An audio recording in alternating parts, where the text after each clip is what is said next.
wajib Anda tahu, ternyata di negara ini daun sirih diekspor loh. Negara manakah itu? Dan bagaimana perjalanan bisnisnya? Simak video kami hingga selesai.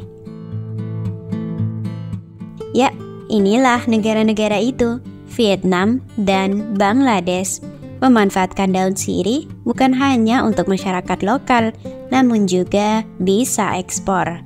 Daun sirih yang ditanam di Kustia, salah satu wilayah bagian barat Bangladesh, tidak hanya populer di seluruh Bangladesh, tetapi juga di luar perbatasan negara, dengan ekspor yang meningkat dalam beberapa tahun terakhir, mendorong lebih banyak petani untuk membudidayakan tanaman sirih.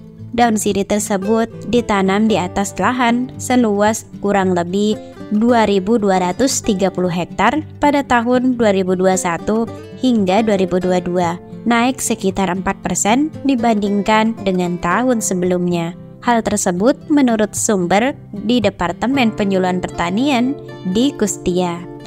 Di Bangladesh sendiri, terdapat 3 kota yang mengekspor daun sirih. Rata-rata mereka mengekspor 20 hingga 27 ton. Namun, kebutuhan tersebut bukan hanya dipenuhi dari dalam kota, namun dikumpulkan pula dari berbagai daerah lainnya.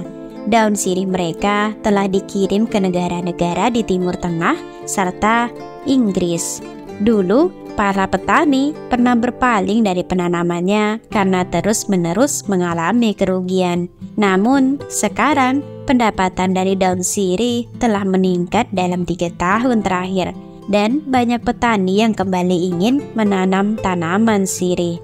Para petani lokal sekarang menggunakan pestisida organik yang memungkinkan penanaman yang lebih sehat dan aman, sekaligus meningkatkan hasil panen. Pejabat pertanian setempat pun mengatakan bahwa mereka telah melatih petani dalam metode modern budidaya dan konservasi daun sirih, serta cara yang benar dalam menggunakan pestisida.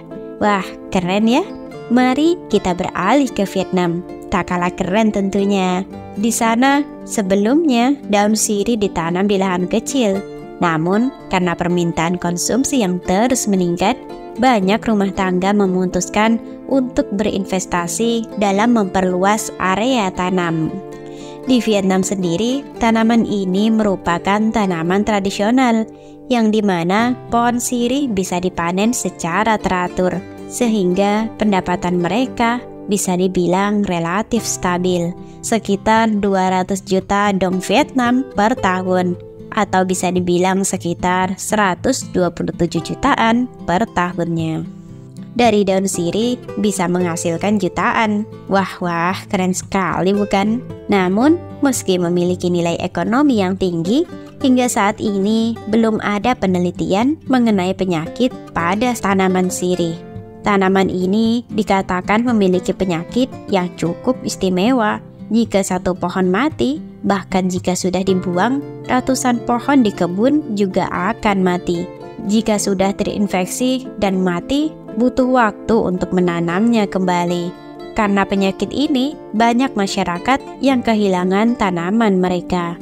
Agar pohon sirih dapat menghasilkan daun yang indah dan tidak terserang penyakit, mereka di sana harus merawatnya dengan sangat hati-hati. Selain penyiangan dan pemupukan pada tingkat sedang, tidak terlalu banyak dan tidak terlalu sedikit. Pada musim panas, tanaman harus disiram 2 kali sehari, lalu ditutup dengan atap untuk menghindari teriknya sinar matahari.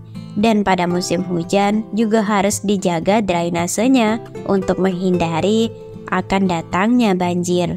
Dalam beberapa tahun terakhir, karena meningkatnya permintaan daun sirih yang diekspor ke pasar Taiwan, produksi memiliki output yang stabil.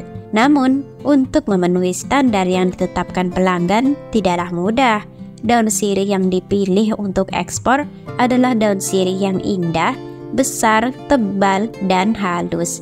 2 kali dalam sebulan, pada awal dan akhir bulan, daun sirih di desa dikumpulkan oleh pedagang dan diekspor ke luar negeri. Setiap kilogram daun sirih harganya sekitar 70.000 dong Vietnam. Untuk daun yang kecil dan di bawah standar, masyarakat di sana menjual di dalam negeri dengan harga yang lebih murah, hanya sekitar 7.000 hingga 10.000 dong Vietnam per kilogram. Dan itu bisa dibilang tergantung waktu. Ternyata daun sirih bisa menjadi usaha yang menggiurkan ya. Bagaimana dengan di Indonesia? Apa daun sirih sangat populer? Terima kasih telah menonton. Semoga video kami menginspirasi.